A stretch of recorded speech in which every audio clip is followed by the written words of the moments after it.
ఆ వ్యక్తిని బట్టి దేవుడు, ఇశ్రాయేలీలో ఒక సామెత ఉందంట, తండ్రుల పాపం చేసి తండ్రుల ద్రాక్ష పళ్ళు తింటే అవి పిల్లల పళ్ళు పులిసినవని ఒక సామెత.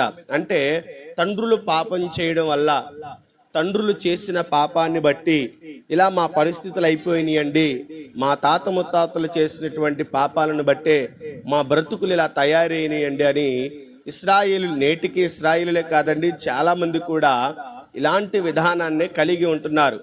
ఇది కొంత మట్టుకు వాస్తవమే, కానీ ఇదే వాస్తవము పరిపూర్ణము కాదు. ఎందుకంటే దేవుడి అధ్యాయంలో 3 తరాల మనుష్యులను తెలియపరుస్తున్నాడు. మొదటి తరం వారు చేసిన అతిక్రమ క్రియలు, వారు నడిచిన వంకరి మార్గాలు, వారు నడిచినటువంటి వంకరి త్రోవలు వారు చేసి మరణించిన తర్వాత వారి గర్భంలో నుండి ఒక కుమారుడు వచ్చి వారి యొక్క తండ్రి జరిగించినటువంటి కార్యాలకు అతడు నొప్పించబడి, ఒకవేళ అట్టి కార్యాలు చేయకుండా మనస్సును మార్చుకొని సత్క్రియలు చేసి దేవుని యందు ఆసక్తి కలిగి ఉండి మంచి వాటిలో, మంచి విషయాల్లో పాలుపంపులు పొందాడనుకోండి, దేవుడు ఏం చేస్తాడు తెలుసా? మొదట చేసిన వాడిని మొదట శిక్షిస్తాడు, తర్వాత మార్చుకున్న వాడిని దీవిస్తాడు.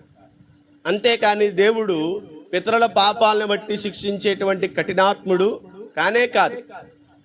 అలా చేసే లెక్కైతే ఆనాటి తరంలో దుర్మార్గులు, దుష్టులు నశించిపోయినట్లుగానే నేటి కాలంలో మనుషులు కూడా ఏమైపోయేవాళ్ళు? వారిని బట్టే నశించిపోయేవాళ్ళు. ఇశ్రాయేలు ప్రజలతో మోషే భక్తుడు చెప్తున్నాడు, మీ పూర్వీకులు కఠిన హృదయులై దేవుని కార్యాలను బట్టి ఆయనను ఇసిగించారయ్యా, మీరు అట్లా ఉండొద్దని చెప్పి మోషే భక్తుడు ఇశ్రాయేలు ప్రజలకు తెలియపరుస్తున్నారు. ఆ తరము వారి వలన దేవుడు విసిగిపోయాడు, వారు విసిగించారు, సనిగారు. కొంతమంది ఆయన కార్యాలు చూచి కూడా కొంతమంది దేవుణ్ణి నమ్మలేకపోయారు, దేవుని క్రియల యందు విశ్వాసం ఉంచలేకపోయారు. ఆ తరమును పోలి మీరు ఉండవద్దని మోషే భక్తుడు తెలియపరుస్తున్నాడు. ప్రియమైనటువంటి దేవుని ప్రజలారా, మనం కూడా ఆలోచించాలి. పితరుల దోషాలు మన మీద ఎంత ఎక్కువగా పనిచేస్తాయో తెలియదు, కానీ దేవుడు కరుణా సంపన్నుడు. ఆ తరములో వారు చేసిన పాపములకు ఒకవేళ నువ్వు నొప్పించబడి క్షమాపణ కలిగినటువంటి హృదయముతో, దేవా అలాంటి పనులు నేను చేయనని మార్పు చెంది వారికి తగినట్లుగా కాకుండా మంచిగా నువ్వు దేవుని సన్నిధిలో నడవగలిగితే దేవుడు ఏం చేస్తాడు తెలుసా? మారిన వ్యక్తిని బట్టి దేవుడు దీవిస్తాడు. ఇది 2వ తరం. ఇక 3వ తరానికి వచ్చేసరికి మొదట వారు చేసిన దానికంటే రెట్టింపైనటువంటి కార్యక్రమాలు చేస్తూ ఆ ముందు మొదటి తరాన్ని, తర్వాత వచ్చినటువంటి తరాన్ని కూడా అనుసరించకుండా నడిచినటువంటి వంకర మార్గాన్ని బట్టి దేవుడు ఏం చేస్తాడు తెలుసా? ఆ తరాన్నే శిక్షిస్తాడంట. మనం జ్ఞాపకం పెట్టుకోవాలి. ఈ దినాన దేవుడు మనతో మాట్లాడుతున్నటువంటి ప్రాముఖ్యమైన మాట ఏంటంటే, చెయ్యదగినటువంటి కొన్ని కార్యక్రమాలు ఉన్నాయి, వాటిని చేయకుండా మనం ఉంటే దేవుడు మనల్ని నిశ్చయముగా ఆశీర్వదిస్తాడు. నూతనమైనటువంటి మనస్సును మనకి ఇచ్చి తన నూతనమైన కార్యములను అనుభవించేటట్లుగా పొందుకునేటట్లుగా దేవుడు మన పక్షాన గొప్ప కార్యాలు చేస్తాడు. ఏంటా క్రియలు, ఏంటా పనులు, ఏంటా యొక్క చేయకదగిన పనులు అంటే చూడండి. మొదటిగా ప్రసంగి గ్రంథము 7వ అధ్యాయము 17వ వాక్యము. ప్రసంగి గ్రంథము 7వ అధ్యాయము 17వ వాక్యంలో రాయబడినటువంటి మాట, అధికముగా దుర్మార్గపు పనులు చేయకుము. చూడండి ఏమంటున్నాడు తెలుసా? అధికముగా దుర్మార్గపు పనులంట చేయకూడదంట. నేటి కాలంలో మనుషులు ఏ విధంగా ఉంటున్నారంటే, సన్మార్గాలను విడిచిపెట్టి, అంటే మంచి మార్గాలను విడిచిపెట్టి దుర్మార్గత వైపు నడుచుకుంటున్నారు. మనం వారిని చూచి నేర్చుకోవాల్సినటువంటి విషయం ఏంటంటే, అధికముగా దుర్మార్గపు క్రియలకు మనము దారి తీయకూడదు. అధికముగా దుర్మార్గపు పనులు చేసి విచ్చలవిడి ప్రవర్తన కనుక మనం కలిగి ఉంటే దేవుని కోపం మన మీదకి వస్తుంది. మన యొక్క జీవితాలు ఎలా ఉండాలో మనం పరిశీలన చేసుకోవాలి. మన క్రియలు ఎలా ఉంటున్నాయో ఒకసారి మనం పరిశీలన చేసుకోవాలి. మన పనులు ఎలా ఉంటున్నాయో ఒకసారి పనులను బట్టి మనం ఒకసారి పరిశీలన చేసుకోవాలి. దుర్మార్గముగా ప్రవర్తించుట వలన ఎట్టి నష్టాన్ని మనం కలిగి ఉంటామో, ఎట్టి నష్టాన్ని మనం చవి చూస్తామో, అందుకు ఉదాహరణగా ఏలీ కుమారులే మనకు నిదర్శనం. మొదటి సమూయేలు గ్రంథం 2వ అధ్యాయము 12 నుంచి 25 వచనాల్లో ఉన్నటువంటి కొన్ని విషయాలు చదవద్దు, కానీ వాటిని మనం ధ్యానం చేస్తూ ఉంటే ప్రతిదినం ఏమంటే మనకు ప్రతి సందర్భంలో పరిచయ్యేటువంటి మాటలే ఈ మాటలు. ఏంటంటే ఏలీ కుమారులంట దేవుణ్ణి ఎరగని దుర్మార్గులైపోయారంట. ఎంతటి దుర్మార్గులయ్యారంటే వాళ్ళు దేవునికి మాత్రమే అర్పించవలసినటువంటి క్రొవ్వును, పచ్చి మాంసమును వారు బలవంతంగా తీసుకొని దేవునికి ఇష్టపూర్వకంగా అర్పించేటువంటి ఆ బలిలో స్వేచ్ఛాపూర్వకంగా అర్పించేటువంటి ఆ బలిలో వీరేం చేస్తున్నారంటే ఆ దుర్మార్గతను కలిపి ఆ బలిని అపవిత్ర పరుస్తూ ఉన్నారు. ఎంతటి దుర్మార్గులయ్యారంటే సేవ చేయటానికి వచ్చినటువంటి ఆ యొక్క యవన బిడ్డలతో వారు అక్రమంగా నడవటం వల్ల దేవుని నామం అపవిత్రపరచబడుతుంది, అన్యజనులు ఎదుట అవమానపరచబడుతుంది. దేవుని ప్రజలు దేవుని మందిరానికి వచ్చి స్వేచ్ఛగా ఆరాధించుకోవలసినది పోయి వారిని బట్టి వారేమవుతున్నారో తెలుసా, ఆటంకపరచబడుతున్నారు. చూడండి ప్రియమైనటువంటి దేవుని ప్రజలారా, అధికముగా దుర్మార్గంగా మనం ప్రవర్తించకూడదు. మన పనులు ఎలా ఉంటున్నాయో, మన యొక్క నడవడిక విధానం ఎలా ఉంటుందో మనం జాగ్రత్తగా పరిశీలన చేసుకొని మన నడవడిక, మన ప్రవర్తన, మన మాట తీరు, మన పద్ధతులు ఎలా ఉంటుందో ఒకసారి పరిశీలన చేసుకోవాలి. సంఘమునకు మనం వచ్చినప్పుడు, దేవుని ఇంటిలో మనం పని చేస్తున్నప్పుడు మనము దేవుని మెప్పును పొందాలి. దేవుడే అంటున్నాడు, దేవుడు వారిని హతము చేయాలి, చంపాలని చూచినప్పుడంట తండ్రి గద్దింపు వారికి వినబడలేదంట. అధికముగా దుర్మార్గులై ప్రవర్తించారు వాళ్ళు. దేవునిని తెలియనటువంటి ప్రజలు ఎట్లా ప్రవర్తించారో అట్లా ప్రవర్తించారు. ప్రియమైనటువంటి దేవుని బిడ్డలారా, మనం ఈ రాత్రి పరిశీలన చేయాల్సినటువంటి ఆలోచించవలసినటువంటి విషయం ఏంటంటే, మనము దేవుని సన్నిధిలో ఎలా ఉంటున్నాం. చెయ్యతగిన పనులివి. అధికముగా దుర్మార్గులమై మనం ప్రవర్తించకూడదు. దుర్మార్గత అధికమైతే దేవుని కీడుని మనము తెచ్చుకుంటాం. ఎలా ఉంటుంది మన పరిస్థితి? దేవుని సన్నిధికి వచ్చినప్పుడు మన నడవడిక ఎలా ఉంటుంది? ఏ విధంగా ఉంటున్నాం? మనల్ని బట్టి దేవుని సన్నిధిలో ప్రజలు సంతోషంగా దేవుణ్ణి ఆరాధిస్తున్నారా? సంతోషంగా దేవుణ్ణి గణపరుస్తున్నారా? ఒకళ్ళని మనం దేవుని సన్నిధికి ఆకట్టుకునేటట్లుగా మన ప్రవర్తన ఉంటుందా? లేదా ఒకరిని మనం ఇబ్బందిపరిచేటట్లుగా, అరే వీరిని బట్టి మేము మందిరానికి రాలేకపోతున్నామండి అన్నట్లుగా మన ప్రవర్తన ఉంటుందో ఒకసారి మనం ఒకసారి పరిశీలన చేసుకోవాలి. దుర్మార్గముగా ప్రవర్తించుటకు మనల్ని మనం ప్రేరేపించుకొనకూడదు. చూడండి అతల్య గురించి రాయబడినటువంటి మాట, 2వ దినవృత్తాంతాల గ్రంథంలో 22వ అధ్యాయంలో 3వ వాక్యాన్ని చూడండి. అతల్య గురించి రాయబడినటువంటి మాట, ఆమె ఎట్టి రీతిగా తన పిల్లల్ని పెంచిందో చూడండి. దుర్మార్గముగా ప్రవర్తించుట. చూడండి, అతని తల్లి 2వ దినవృత్తాంతాల గ్రంథం 22వ అధ్యాయం 3వ వాక్యంలో రాయబడినటువంటి మాట ఏం రాయబడింది చూడండి. అతని తల్లి దుర్మార్గముగా ప్రవర్తించుటకు అతని తల్లి అతనికి నేర్పుచు వచ్చెను గనక అతడును ఆహాబు సంతతి వారి మార్గములయందు నడుచుచు వచ్చారు. తల్లిదండ్రులు ఏమి నేర్పిస్తున్నారు? అసలు ఏమి నేర్పించాలి? అతల్యాను మనం మాదిరిగా తీసుకుంటే, అతల్య అంట తన కుమారుణ్ణి లేకపోతే తన సంతానాన్ని దుర్మార్గులుగా తయారవడానికి ఏం చేసిందండి? నేర్పించింది. దుర్మార్గతలో మనము నడవకూడదు, అసలు దుర్మార్గపు పనులు చేయకూడదు, దుర్మార్గపు ప్రవర్తనను మనము కలిగి ఉండకూడదు. అసలు మన పిల్లలకు దుర్మార్గతను మనం అసలు నేర్పించకూడదు. మనము నడవవలసిన విధానం, మనము నేర్చుకోవలసినటువంటి విధానం ఈ రాత్రి ప్రభు మనకు తెలియపరుస్తుంటున్నాడు. దుర్మార్గముగా నీవు ప్రవర్తించకూడదు. నీ మనస్సు, నీ ఆలోచన, నీ నడవడిక, నీ వైఖరి సమస్తము కూడా ఎలా ఉండాలంటే క్రీస్తును పోలి, లేకపోతే క్రీస్తు ప్రజలకు తగినట్లుగా మనం బ్రతకాలి కదా. వాక్య భాగంలో ఏజ్కేలు గ్రంథంలో రాయబడినటువంటి మాట 16వ అధ్యాయం 44 రాయబడినటువంటి మాట, తల్లి ఎట్టిదైతే పిల్లలు కూడా అట్టివారే అవుతారంట. తల్లిగా మన యొక్క నడవడిక ఎలా ఉంటుంది, మన ఆలోచన విధానం ఎలా ఉంటుంది, ఒకరి పట్ల మనం ఎట్టి ఆలోచన కలిగి ఉంటున్నామో మన ఆలోచన మన పిల్లల్ని నడిపించింది. అతల్య దుర్మార్గురాలై ఆమె ప్రవర్తన దుర్మార్గత, ఆమె ఆలోచన దుర్మార్గమైనది, ఆమె ఆలోచన ఉద్దేశాలు దుర్మార్గమైనవి. రాజకాంక్ష చేత తన సంతానాన్ని చంపినటువంటి దుర్మార్గురాలు ఆమె. ఇప్పుడు తన కుమారుడికి ఏమి నేర్పిస్తుందంట? దుర్మార్గముగా ప్రవర్తించడం నేర్పిస్తుంది. జ్ఞాపకం చేసుకోండి, మన పిల్లలకు మనం నేర్పించవలసింది ఏంటిది?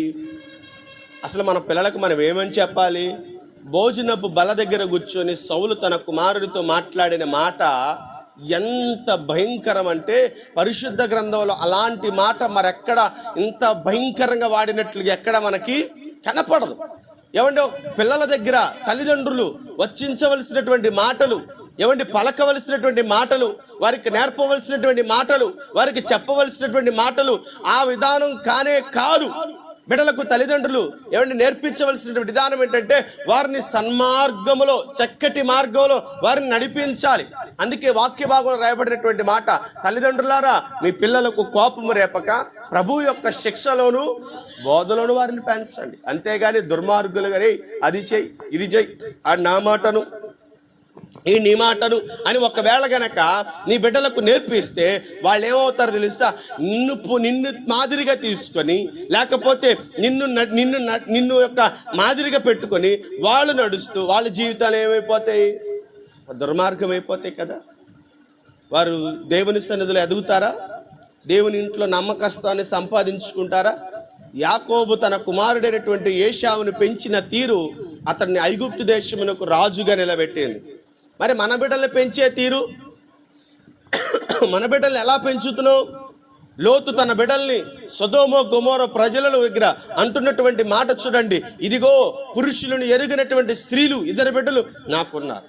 అప్పటికే సొదొమ గొమొర పట్టణము బహు భయంకరమైనటువంటి వ్యభిచారం చేత, కామ వికారపు చేష్టల చేత ఆకాశమును అంటే అంత భయంకరమైన పాపము ఆ యొక్క సొదొమ గొమొర పట్టణంలో జరుగుతుంటే లోతు అంటున్నాడు, అయ్యలారా పురుషుని ఎరుగని స్త్రీలు 2 బిడ్డలు నాకున్నారయ్యా.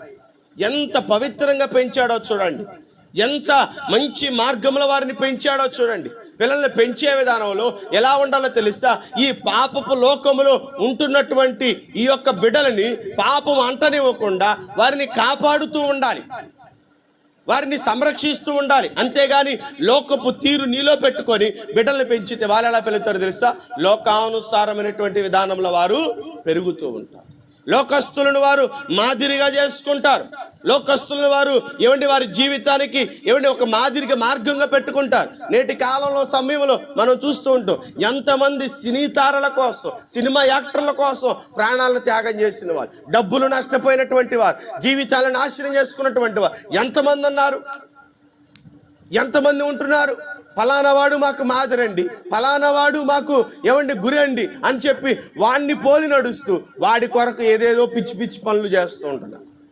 కానీ నేటి కాలంలో మన బిడ్డలకు మనం నేర్పించవలసినటువంటి విధానం దుర్మార్గతను కాదండి. దుర్మార్గతలు మనం అసలు పిల్లల్ని పెంచకూడదు. మన బిడ్డల ముందు మనం మాట్లాడే విషయంలో, బిడ్డలకు మనం నేర్పించే విషయంలో అవసరమైనంత వరకు చక్కటి మంచి విషయాలే మనం నేర్పించాలి. ఇశ్రాయేలు గురించి చెప్పబడిన మాట ఏంటో తెలుసా? స్త్రీ నెల తప్పిన కాడి నుంచి నీలో ఆమె ప్రెగ్నెన్సీ అని తెలిసిన నాటి నుంచి ఏం చేస్తారో తెలుసా? ఆమెనంట ప్రత్యేకంగా ఉంచుతారంట, ఆమెను ప్రత్యేకంగా ఉంచుతారంట. ఆమె ముందు పెద్దలు కానీ తన భర్త కానీ ఇంటివారు కానీ వచ్చి ఏం చేస్తారో తెలుసా? ధర్మశాస్త్రంలో రాయబడిన మాటలను వారు ఆమె ముందు చదువుతారంట. ఇంటి పెద్ద వచ్చి ఆమె ముందు ఆ ధర్మశాస్త్రంలో దాగి ఉన్న ఆ యొక్క ధర్మ విధులు ఏవైతే ఉన్నాయో, ఆ ధర్మశాస్త్రంలో మోషే ద్వారా దేవుడు ఇశ్రాయేలులకు నేర్పించినటువంటి కట్టడలు ఏవైతే ఉన్నాయో వాటిని ఆమె ముందు చదువుతారంట.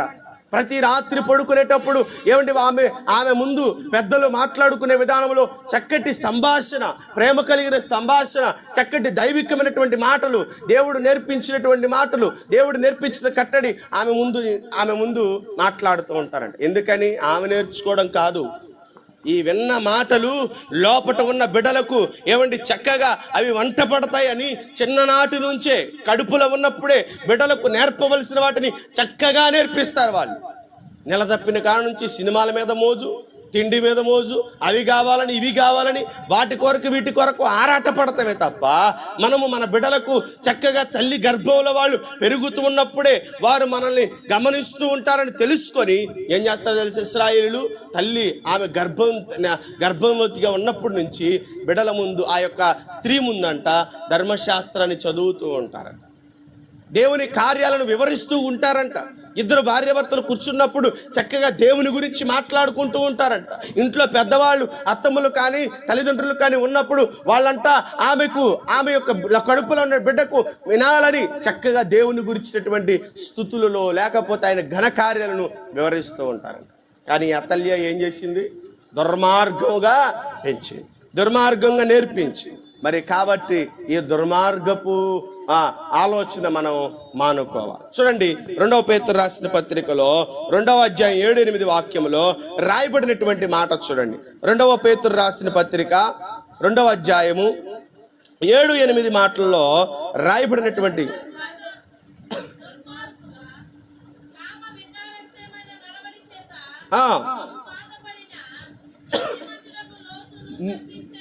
నీతిమంతుడైన లోతును తప్పించే ఆ నీతిమంతుడు వారి మధ్యన కాపురముండి చూచిన వాటిని బట్టి వినిన వాటిని బట్టి చూడండి అక్రమమైన క్రియల విషయంలో చూడండి నిరతము దినదినము నీతి గలదైన ఒక్క నిమిషం మీరు చదవడం ఆపేసేయండి, ఎందుకంటే వాక్యం పోతుంది. ఇది 2వసారి నాకు అలాంటిది రాకుండా దయచేసి ఆగండి. నేను చదువుతాను చూడు. దుర్మార్గుల కామ వికారక్తమైన నడవడిక చేత బహు బాధపడిన నీతిమంతుడగు లోతును తప్పించెను. ఆ నీతిమంతుడు వారి మధ్యను కాపురముండి తాను చూచిన వాటిని బట్టి వినిన వాటిని బట్టి వారి అక్రమమైన క్రియల విషయంలో దినదినము నీతి గల తన మనస్సును నొప్పించుకొనుచు వచ్చింది. ఎవరైనా మనం మాట్లాడుకున్నామే లోతు.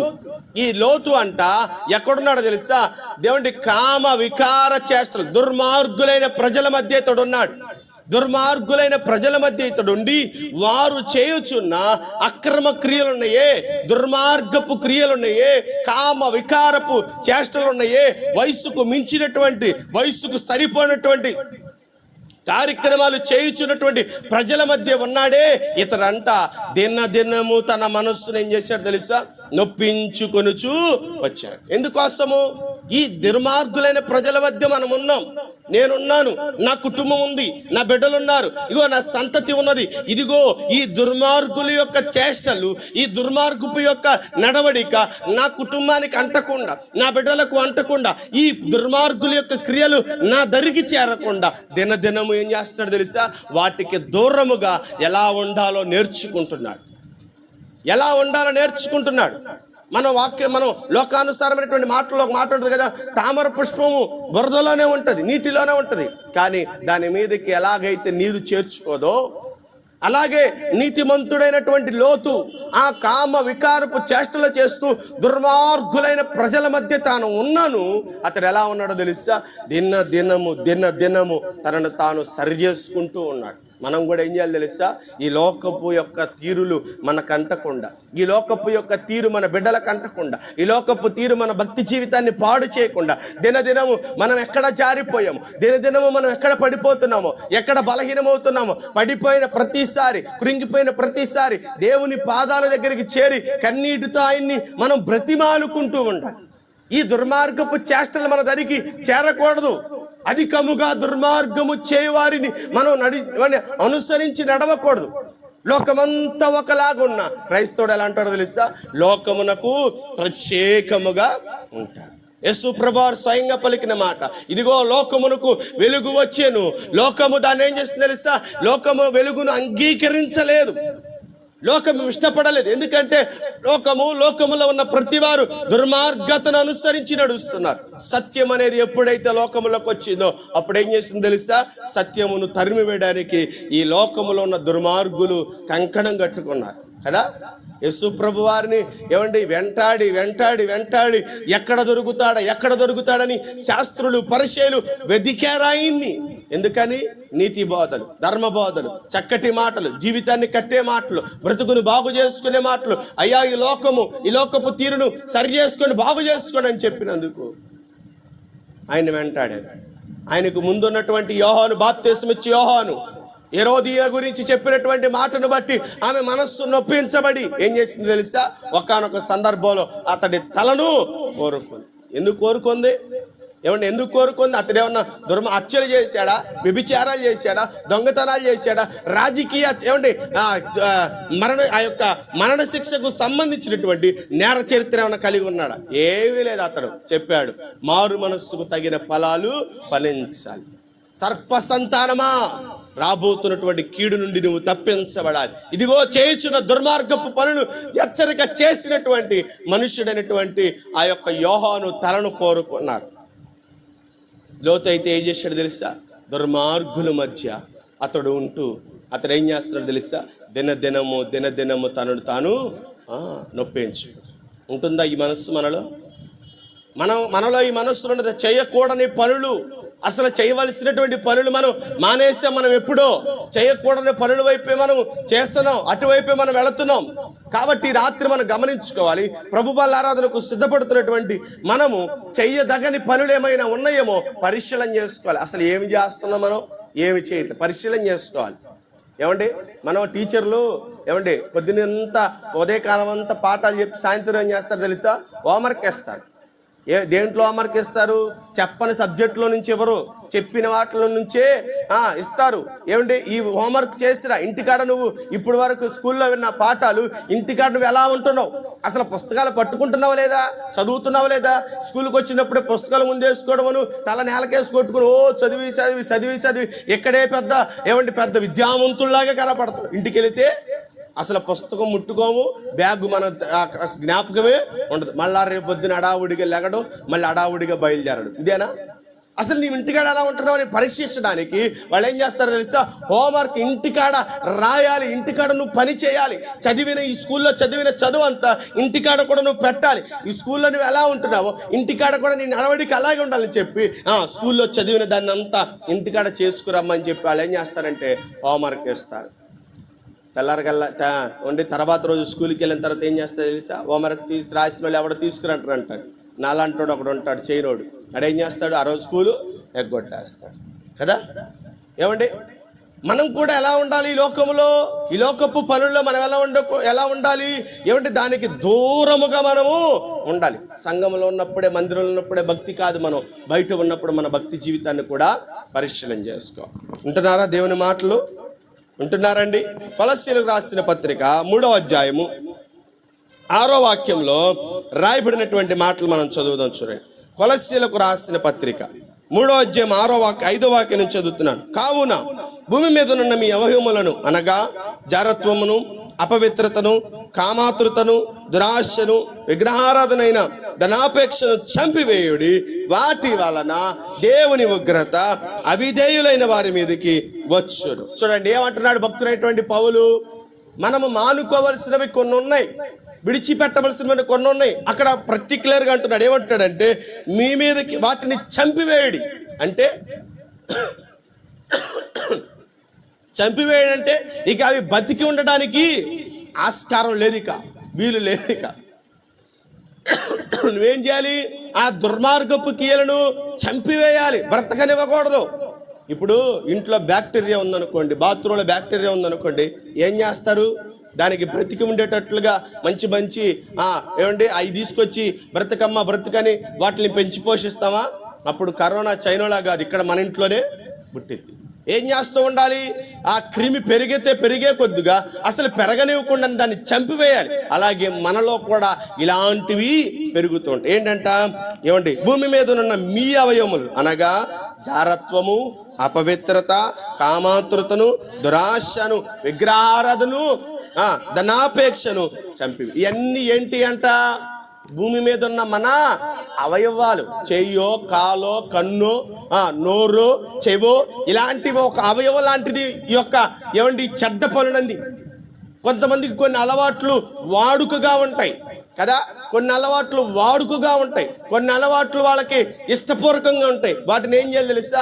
చంపివేయాలి. చంపివేయకపోతే దేవుని ఉగ్రత అవిధేయులైన వారి మీదకి వస్తుంది. అలాగే నీ మీదకి రాకుండా ఉండాలంటే, నీ కుటుంబం మీదకి రాకుండా ఉండాలంటే, చెయ్యదగని క్రియలు ఏమైనా ఉంటే ఈ రాత్రి నువ్వు విడిచిపెట్టే. ఏంటిది చేయదగిన క్రియలు? అధికముగా దుర్మార్గంగా ప్రవర్తించకూడదు. మొదట ఎవరు చూసాం? ఏలీ కుమారుని చూసాం. తర్వాత ఎవరిని చూసాం? అతల్యాను చూసాం. తర్వాత ఎవరిని చూసాం? లోతును, నొప్పింపబడినటువంటి లోతును మనం పరిశీలన చేస్తూ కొలస్సీలకు రాసిన పత్రికలో వచ్చేసరికి అంటున్నాడు, మీరు వాటిని చంపకపోతే ఏమైందో తెలుసా? ఏమండి, చంపకపోతే ఏం తెలుసా? అది మనల్ని చంపేస్తుంది. ఇప్పుడు ఏమండి, మన జీవితాలు ఎలా ఉంటున్నాయో పరిశీలన చేసుకోవాలి. అదే ప్రసంగి గ్రంథం 7వ అధ్యాయము 17వ వాక్యంలో రాయబడినటువంటి మాట ఒకసారి మనం చదువుకొని మనం తర్వాత మాటకు వెళ్ళిపోదాం.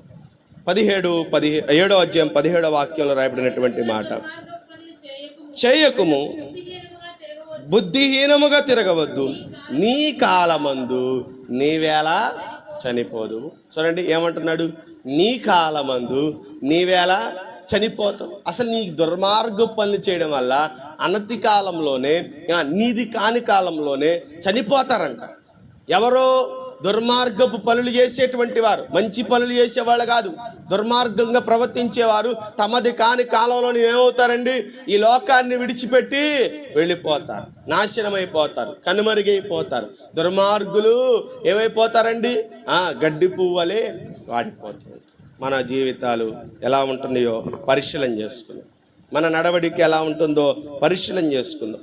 మన క్రియలు, మనం చేయదగిన క్రియలు ఏమైనా చేస్తూ మన జీవితాన్ని కొనసాగించుకుంటున్నామో ఒకసారి మనము పరిశీలన చేసుకుందాం. ఈ రాత్రి మనం వింటున్నటువంటి మాటలను బట్టి ఏ విధంగా ఉంటున్నాయి, ఇంకా చేయదగని పనులు ఏమైనా ఉంటే చేస్తున్నామా పరిశీలన చేసుకొని రెండవ మాటకి వెళదాం. చూడండి, ఆదికాండ గ్రంథము 13వ అధ్యాయము 8వ వాక్యంలో రాయబడినటువంటి మాట. ఆదికాండ గ్రంథము 13వ అధ్యాయము. కాబట్టి అబ్రాము, మనము బంధువులము గనక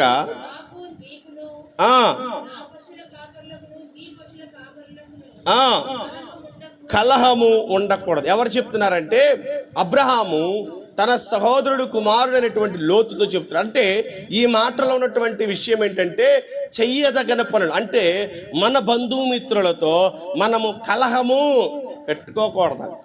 అంటే మన రక్త సంబంధికులతో మనం కలహము పెట్టుకోకూడదు. మన రక్త సంబంధికులు ఎవరైనా మనతో విరోధంగా ఉంటే ఏం చేయాలి? మనము సమాధాన పడాలి. ఎందుకని? మనము క్రీస్తును కలిగి ఉన్నాం కాబట్టి.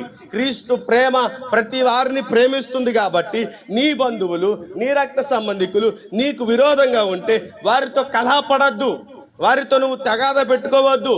ఏమండి, భేదాభిప్రాయాలు కలిగి ఉండి ఏమండి బంధుత్వాన్ని నువ్వేం చేయకూడదు? తెగదెంపులు చేసుకోకూడదు. చాలామంది తెగదెంపులతోనే నడుస్తూ ఉంటారు. ఏమంటే భేదాభిప్రాయాలు వచ్చినంత మాత్రాన బంధుత్వాలు మనం వదిలిపెట్టుకుంటే మనమేం క్రైస్తవులు అండి? మనమే మాదిరి లేకపోతే ఎలాగా? ఏమండి, బయటికేమో భక్తి పరులు, బయటికేమో ప్రార్థన పరులు, ఇంట్లోకి వచ్చేసరికి మనకు సమాధానాలు ఉండవు, మనకు ప్రేమలు ఉండవు, ఒకరికొకరు ఐక్యత ఉండదు, ఒకరినొకరు ప్రేమించుకోము, ఒకరితో మాట్లాడుకోము. ఇలాంటి దౌర్భాగ్యపు జీవితాలు మనం పెట్టుకొని ఎదటి వారికి బోధ చేస్తే ఎవరంటారు కదా? ఎవరంటారు? మనం మన బంధువులతో, మన రక్త సంబంధికులతో మనం మాట్లాడుతూ ఏమండి మన యొక్క బంధువులతో మనం సమాధానంగా ఉండాలి.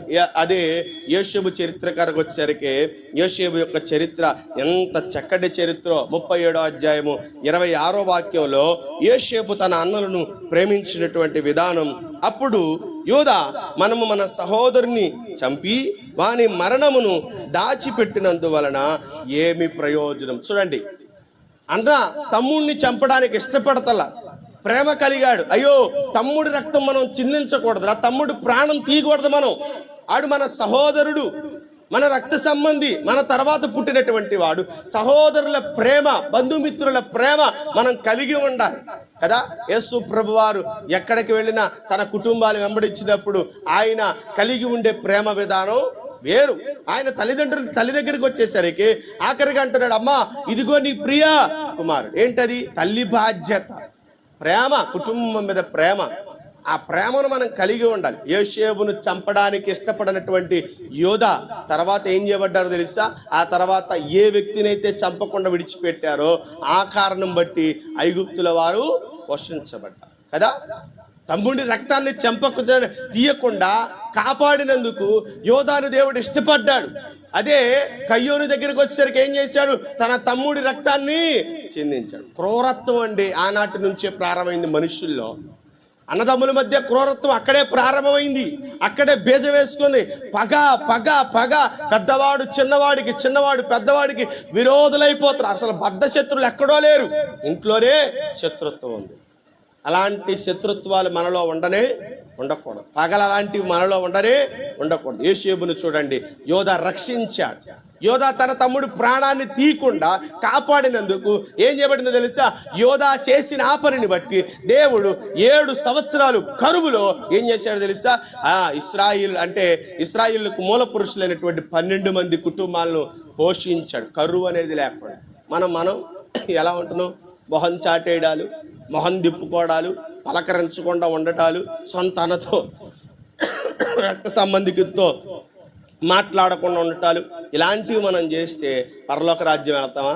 అస్సలు మనం మొహమాటం లేకుండా చెప్పచ్చు, మనం పరలోక రాజ్యం వెళ్ళం. అసలు గుమ్మం దగ్గరికి కాదు కదా, ఆ డోరు, ఆ యొక్క కాంపౌండ్ వాళ్ళ దగ్గరికి కూడా మనం వెళ్ళాం. ఆ గేటు బయట భారీ గేట్లు ఉంటాయిగా, ఆ భారీ గేటు దగ్గర కూడా కనీసం మనం ఎందుకని? భక్తి అంటే ఒక మాదిరి, ఒకవైపే చూసుకుంటే ఎలాగా భక్తి అంటే? ఎవడైనా అధ్యక్ష పదవి ఆశించగోరినేళ్ళ వాడు నిందారహితుడై ఉండాలి అన్నిటి విషయాల్లో. కొన్నిటి విషయాల్లోనే కాదు, సంఘంలో మాత్రం పెద్ద భక్తి పరులు ఇంటికాడకు వచ్చేసరికి అసలు మన పేరు చెప్తే మామూలు జరులు బాకి అంట దరిద్ర బ్రతుకు మనకు ఉండకూడదు. మనం అలా బ్రతికితే దేవుడు ఇష్టపడడు, మెచ్చుకోడు. ఏడిని తమ్ముడేడని అడిగాడు దేవుడు, ఏం సమాధానం చెప్పాడు? నాకేమైనా కాపలా పెట్టేవాడు నువ్వు? నన్ను ఏమైనా అక్కడ పనివాడిగా పెట్టేవాడు నువ్వు? దేవుడే సమాధానం అడిగినప్పుడు ఏమండి గర్వంతో మాట్లాడితే దేవుడు ఏం చేశాడు తెలుసా? శపించి పాడేశాడు అంతే. సొంత కుటుంబం దగ్గరే ఇంత భేదంతో ఉంటే, ఇంత పగతో ఉంటే, రేపొద్దున సంఘం అనే కుటుంబంలో నువ్వు ఎలా ఉంటావు? నీ తోటి వారిని ప్రేమిస్తావా? అమ్మను ప్రేమించిన వాడు భార్యని ప్రేమిస్తాడని లోక సామెత కదా. ఏమంటే ఇంట్లో భార్యని ప్రేమించాడంటే ముందు అమ్మలను, అక్క చెల్లిని ప్రేమించాలి. అలా ప్రేమిస్తేనే మనం ప్రేమించగలం. అలా ప్రేమించకపోతే భార్య దగ్గరికి వచ్చేసరికి మన ప్రేమను పంచలేం, భర్త దగ్గరికి వెళ్ళి మనం ప్రేమను పంచలేం. ముందు మన కుటుంబంలో మనం ప్రేమించడం నేర్చుకోవాలి. ఇక్కడే మన ప్రేమలు, ఇక్కడే మనకి మంచి నడవడిక, ఇక్కడే మంచి మార్గాలు నేర్చుకుంటే ఆ తర్వాత మనం వేరే ఇంటికి వెళ్ళినప్పుడు అదే విధానం ఉంటాం. అంతేగాని ఇక్కడ మనం చేయకుండా అక్కడికి వెళ్ళిన తర్వాత నేను ఎంత బాగా చూసుకుంటాను, ఎంత బాగా నేర్చుకుంటానో నాకు తెలియదా అని ఒకవేళ అక్కడ ఉన్నప్పుడు ఇష్టానుసారంగా తిరిగామనుకో, అక్కడికి వెళ్ళిన తర్వాత అదే ప్రవర్తన మనం చూసి ఏమంటారు? ఎవరు ఎలా పెంచారమ్మా నిన్ను, ఎలా పెంచారు, నిన్ను ఎలా తయారు చేశారు, ఇదేనా క్రైస్తవులు అంటే మీరు అని మనల్ని బట్టి ఏమంటారండి? చెప్పండి, పొగుడుతారు కదూ, సన్మానం చేస్తారు కదూ, మనల్ని గురించి గౌరవం పలుకుతారు కదా. అబ్బా ఏం పెంచారమ్మ మీ అమ్మ బాబు, అసలు ఆ పలికే చెప్పే విధానంలోనే ఎంత కమ్మగా చెప్తారో వాళ్ళు. నీ అమ్మ బాబు ఏం పెంచారమ్మా, ఏం పెంచారమ్మా మిమ్మల్ని అంటారు కదా. అలాంటి దౌర్భాగ్యపు స్థితి మన తల్లిదండ్రులకు మనము ఇవ్వకూడదు. మరొకటి, స్నేహితులకు అసలు మొహం చాటేయకూడదు. సామెతల గ్రంథంలో రాయబడినటువంటి మాట 27వ అధ్యాయం 10వ వాక్యంలో రాయబడినటువంటి మాట, నీ తండ్రి స్నేహితునికి స్నేహితులనైనను, నీ తండ్రి స్నేహితులైనను అస్సలు విడిచిపెట్టద్దు. స్నేహితులు అసలు ఏ స్నేహితులు? దుర్మార్గులైన స్నేహితులు కాదు, చెడ్డ స్నేహితులు కాదు. అసలు బైబిల్ గ్రంథంలో స్నేహాన్ని పోల్చుకుంటే, స్నేహాన్ని ఎవరితోనైనా పోల్చాలంటే అసలు స్నేహితులు ఎవరైనా ఉన్నారని చెప్పాల్సి వస్తే దావీదు, యోనాతాను తప్ప అంతటి స్నేహం ఎక్కడ మనకి కనపడదు. స్నేహితులను కూడా మనం విడిచిపెట్టకూడదు. ఏ స్నేహితులు మనకు మంచి విషయాలు నేర్పినటువంటి వారు. ఆపద్దినములో స్నేహితుడు బంధువుగా ఉంటాడంట, స్నేహితుడు కూడా మనకు తోడుగా ఉంటాడు. సందర్భాలు బట్టి స్నేహితులు మనకి బంధువులుగా మారుతారండి. కాబట్టి మన స్నేహితులు కూడా మనం ఏం చేయకూడదు, ఏమంటే దూరం చేసుకోకూడదు. మనం స్నేహితులు దూరం చేసుకుంటే ఏమవుతుందని చెప్పండి, చివరాఖరికి మన జీవితాలు. అసలు క్రీస్తు వారు మనకు ఎలా ఉన్నాడో తెలుసా? 15వ అధ్యాయం యోహాను సువార్త 13వ వాక్యంలో రాయబడినటువంటి మాట, స్నేహితుడు తన స్నేహితుడికి ప్రాణం పెట్టినంత గలగంటే ఇంకెవరైనా చేయగలరా? ఇంకెవరైనా చేయగలరా? స్నేహితుడు తన స్నేహితుడికి ప్రాణం పెట్టే అంతకంటే ఎవరైనా పెట్టగలరా అసలు లోకంలో? స్నేహితుడే తన స్నేహితుడి కొరకు, ప్రాణ స్నేహితుడు, మళ్ళీ ప్రాణ స్నేహితుడు. ఇదే సామెతల గ్రంథంలో ఒక చోట రాయబడినటువంటి మాట, తన స్నేహితుడు గురించి రాయబడినటువంటి మాట, చక్కటి మాట ఉంటుంది చూడండి.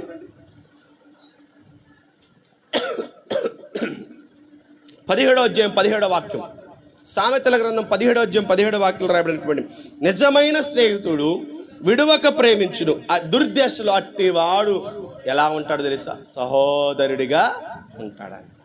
ఎవరు? నిజమైన స్నేహితుడు. ఏ స్నేహితుడు?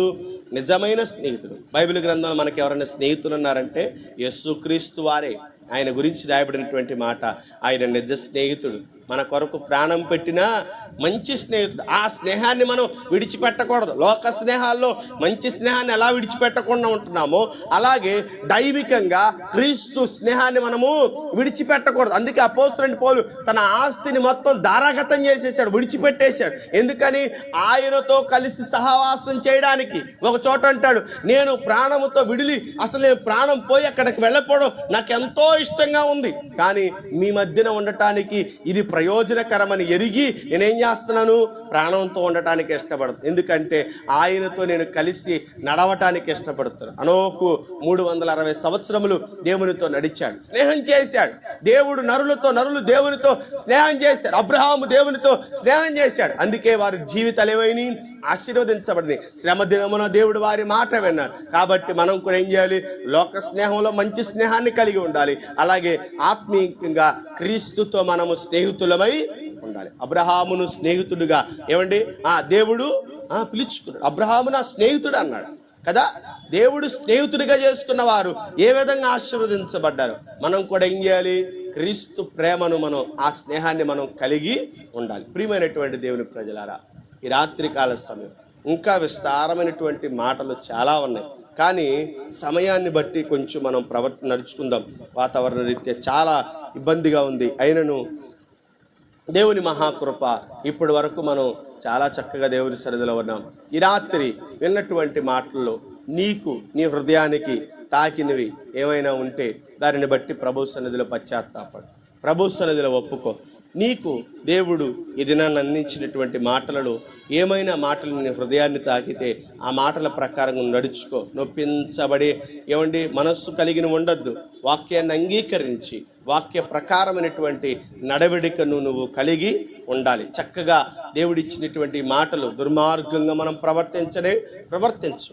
దుర్మార్గపు పనులు మనము చేయకూడదు. దుర్మార్గతను మనం మన పిల్లలకి నేర్పించకూడదు. దుర్మార్గతలో ఉన్నటువంటి మనము, ఈ దుర్మార్గపు లోకములో ఉన్నటువంటి మనము లోతు వలె ఏం చేయాలో తెలుసా? నిత్యము మనల్ని మనం నొప్పించుకోవాలి. పౌలు భక్తుడు అంటున్నాడు, వీటిని మనము చంపి వేయాలి. కాబట్టి ఎలా ఉంది మన పరిస్థితి? స్పర్శంగా అంటున్నాడు, ఎలా నీ కాలమునకు నీవు ముందుగా చనిపోతావు. దుర్మార్గ పనులు చేసిన వాడు కలకాలం ఉంటాడని అనుకోవద్దు. వారి క్షేమం ఎలా ఉంటుందో తెలుసా?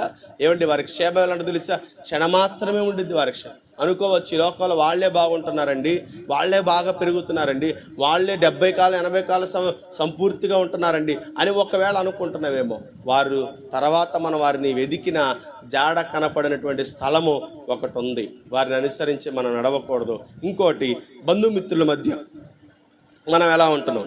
దేవుడు అంటున్నాడు, యేసు ప్రభు వారు అంటున్నాడు మత్తయి సువార్త 5వ అధ్యాయంలో, నువ్వు బలి అర్పించినప్పుడు ఎవడైనా నీకు పగగా ఉంటే వాడిని ముందే ఏం చేయాలి తెలుసా? సమాధాన పడాలి. అప్పుడు నీ బలి అంగీకరించబడిద్ది.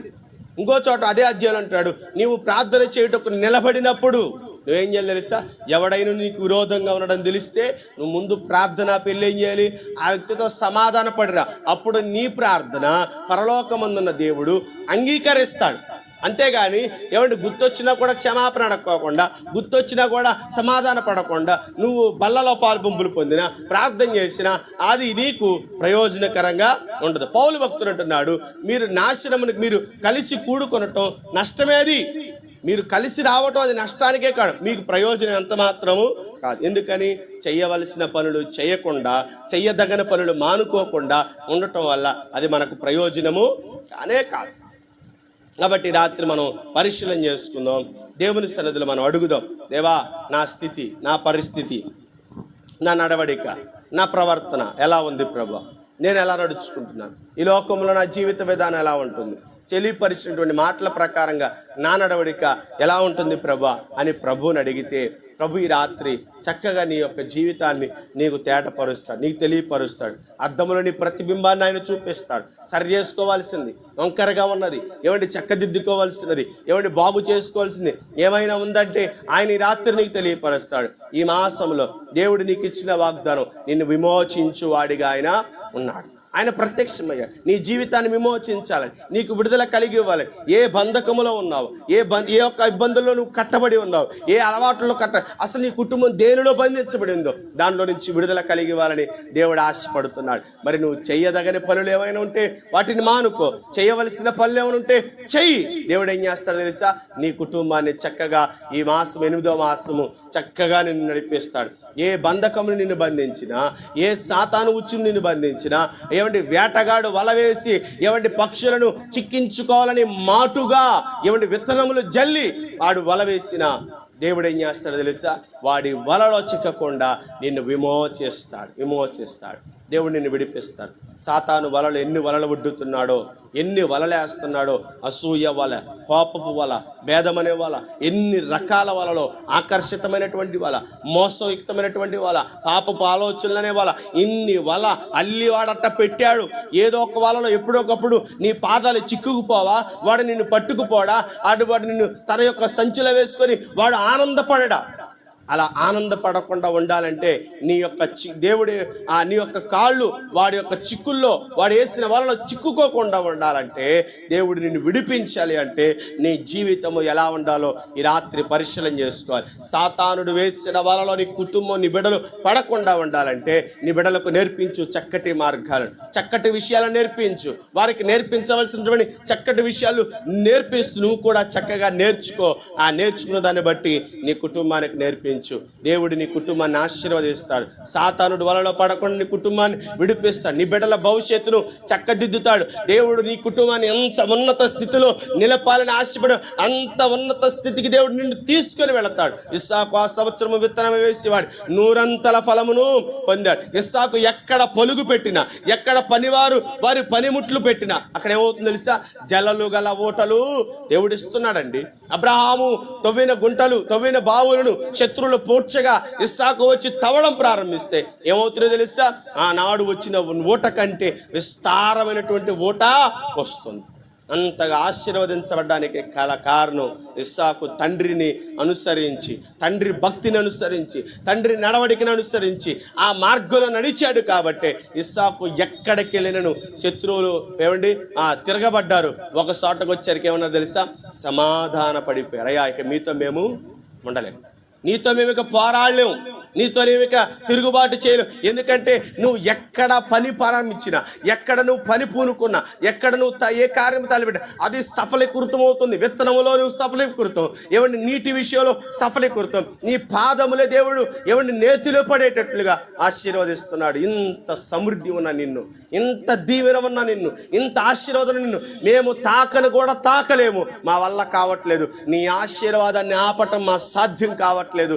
కాబట్టి ఇక మేము తిరుగుబాటుతో రావట్లా, సమాధానంతో వస్తున్నాను. ఏం చేశారు తెలుసా, వాళ్ళు సమాధాన పడిపోయారు. నీ బిడ్డలతో, నీ కుటుంబంతో ఏమండి సమాధాన పడిపోవాలంటే, నీ బిడ్డలు అంత ఉన్నతంగా ఆశీర్వదించబడాలంటే, నీ కుటుంబం అంత ఉన్నతంగా ఆశీర్వదించబడాలంటే నువ్వేం చేయాలో తెలుసా, ఈ యొక్క మాసములో దేవుడు నీకు ఇచ్చిన ప్రతి మాట ప్రకారం చెయ్యదగనివి ఏమైనా ఉంటే వాటిని విడిచిపెట్టి చంపివేసే పౌలు భక్తుడు అన్నట్లుగా, అలాగే చేయవలసినవి ఏమైనా ఉంటే చెయ్యి.